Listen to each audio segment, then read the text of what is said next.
Geparinni svertimiz tekshiruviga qarab qilib bo'lmaydi. Bu juda ham katta xato.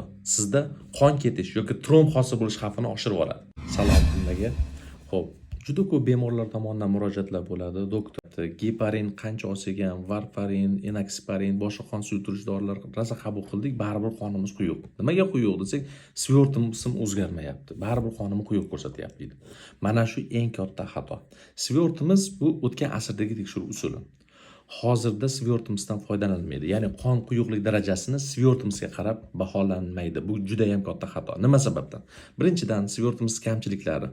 Bu subyektiv tekshiruv usuli, ya'ni laborant tajribasiga bog'liq.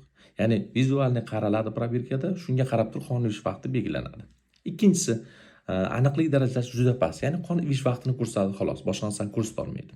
Uchinchisi, dorilar ta'sirini unga qarab baholab bo'lmaydi. Ya'ni geparin, enoxaparin, varfarinni davom ettirish kerakmi, yana olish kerakmi? Buni dozasini baholashni svertimizga qarab aniqlab bo'lmaydi.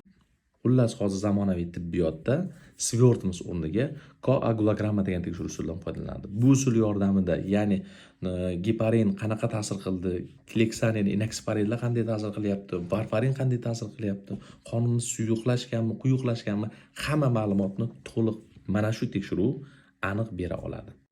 Video foydali bo'lgan bo'lsa, yaqinlaringizga jo'natib qo'ying, kanalimizga obuna bo'lishni unutmang.